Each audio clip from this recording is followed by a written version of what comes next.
Hechos 19, 11 y 12.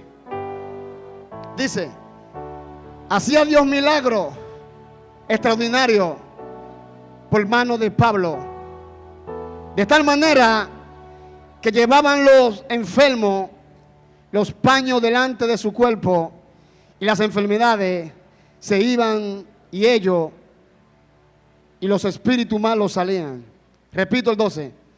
De tal manera que aún llevaban los enfermos los paños o delantales de su cuerpo, y las enfermedades se iban de ellos y los espíritus malos salían. Padre, gracias por tu palabra. Tu palabra son vida. Creo en la oración que hizo tu siervo.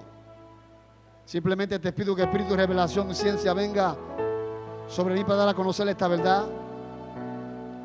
Que mientras tu palabra sea predicada, los enfermos sean sanados, los cautivos sean liberados, y personas que no te conocen te puedan conocer en esta hora. Los cielos se han abierto al favor de esta casa, para gloria y honra de tu nombre. Gracias, Señor. Gracias. Amén. Quizás no sea muy extenso la predicación, y quiero hablar bajo el tema, ese mismo tema. Hechos 2.9. La historia de Dios continúa.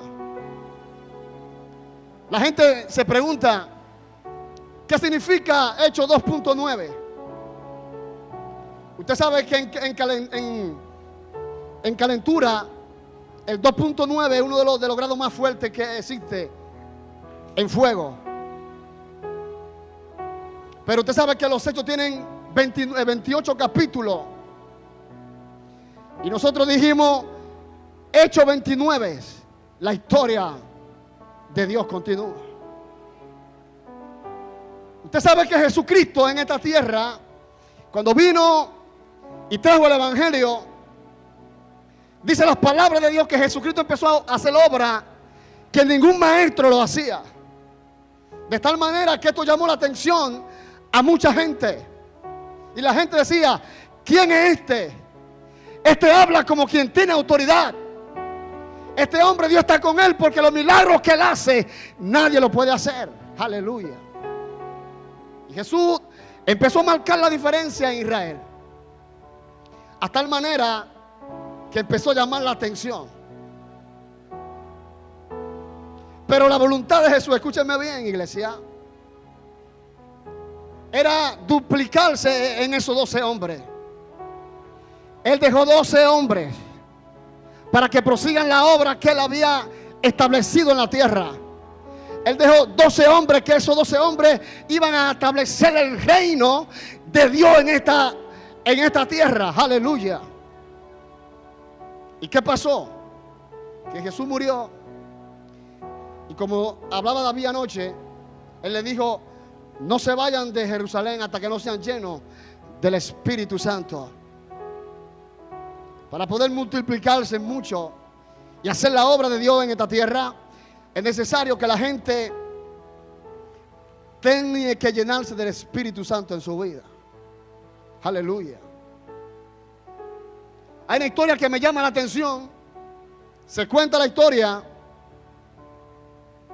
en Harlem, Inglaterra, de dos ancianas. Escucha bien, dos ancianas. Una tenía 71 años y otra tenía 80. Ellas eran ayudantes del pastor, y donde estaban era una tierra de muchos pecados, de mucha situación. Y el pecado era tan fuerte en esa ciudad que entraba a la iglesia. Pero estas dos ancianas empezaron a orar, empezaron a buscar a Dios, empezaron a intimidar con Dios. Y ellas le decían al Señor: Señor, avívanos, avívanos, despiértanos, despierta a esta iglesia, despierta a esta nación. ¿Y sabe qué pasó? Que Dios trajo un despertar a esta ciudad de Harlem. Dos ancianas empezaron a provocar la gloria de Dios. Escúchenme bien, dos ancianas, una de 80 años y otra de 71 años. Empezaron a provocar que Dios entrase a esa ciudad, A tal manera que Dios era visible en su vida. A tal manera que los cautivos empezaron a liberarse. La gente que tenían droga, le empezaron a soltar. La gente que era delincuente, empezaron a soltar la delincuencia. Y la iglesia se llenó del poder del Espíritu Santo. Y hubo cambio en esa ciudad de Harlem, porque dos ancianas empezaron a buscar la presencia de Dios. Aleluya. Él decía: despiértanos, despiértanos. Y el Espíritu Santo entró sobre esa iglesia y puso hambre en la gente, hambre en los hermanos, hambre de llenarse del Espíritu Santo de Dios. Hay un punto, dos puntos tengo en esta noche. Quizás usted me está escuchando y diga: bueno, el varón trajo filosofía. Gócese entonces.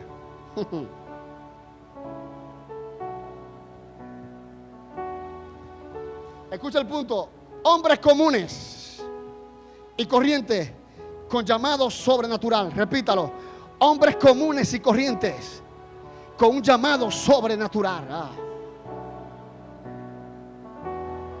Usted sabe que Jesucristo es diferente a toda la gente. Cuando hay selección en el país, sea de béisbol, de baloncesto o de voleibol, siempre ellos buscan la elección.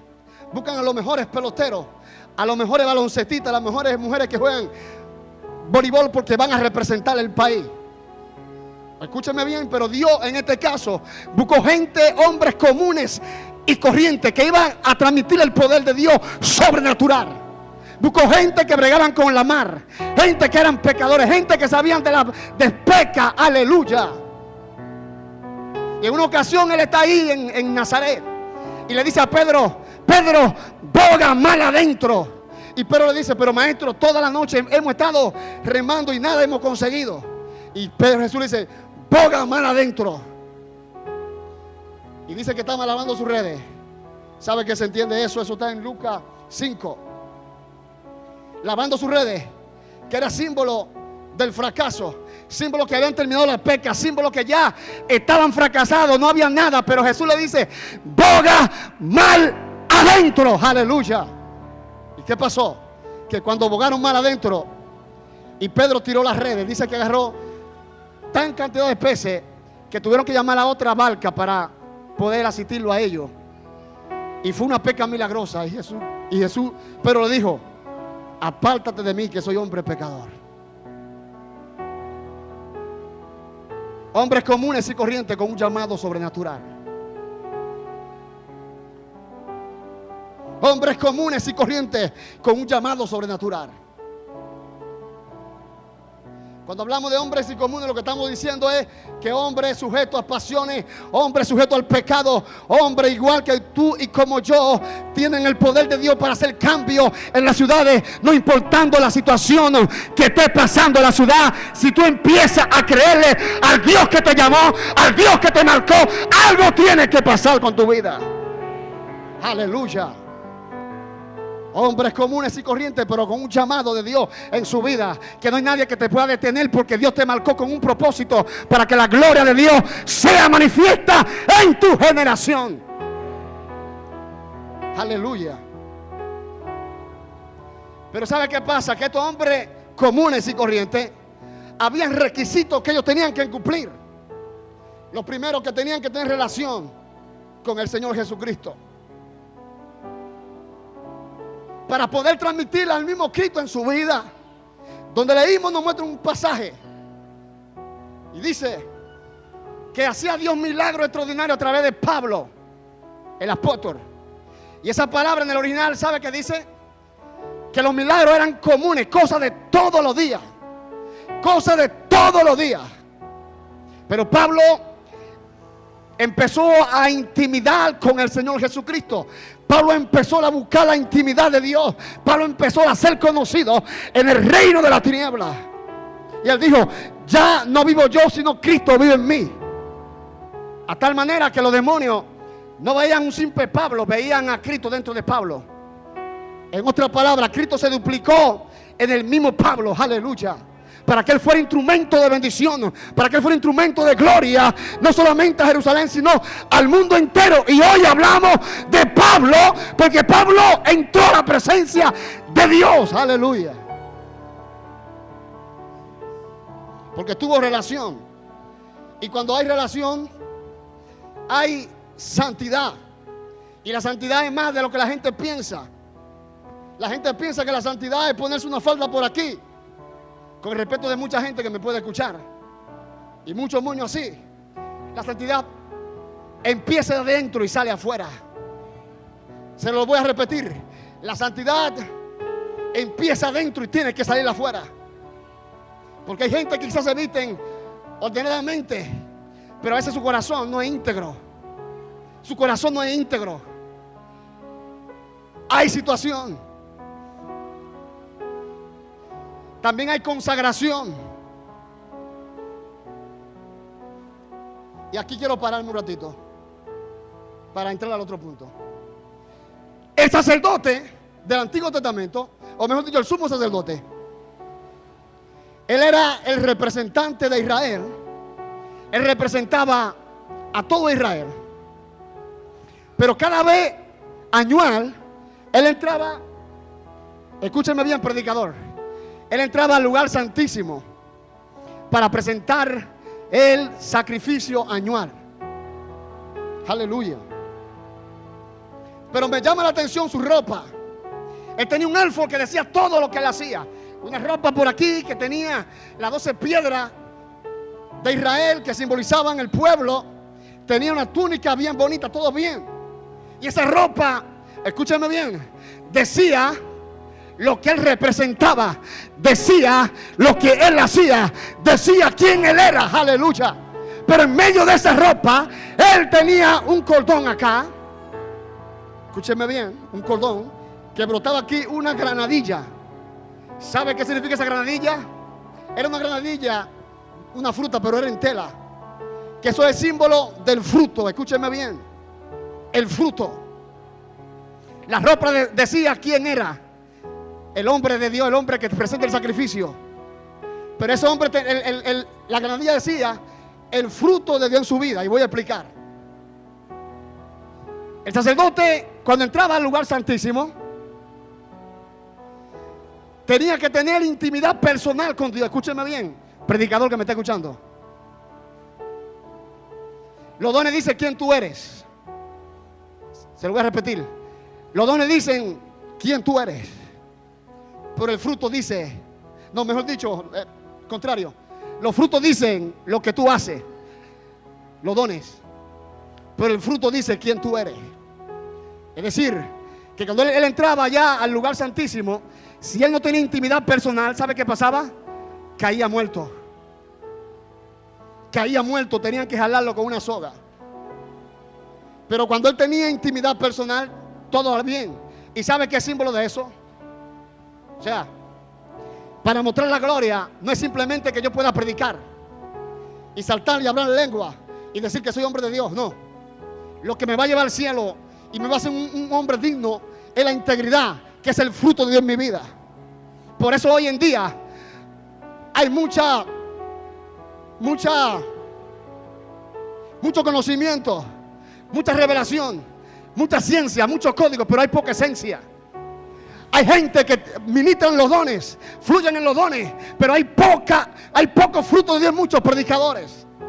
Y por eso que vemos tantas situaciones en las iglesias, en los predicadores. Aleluya. Estamos hablando de 2.9. Para hablar y manifestar la gloria de Dios, hay que tener la integridad ante la presencia de Dios. Entonces, el don dice lo que usted hace, pero el fruto dice quién eres tú. Aleluya.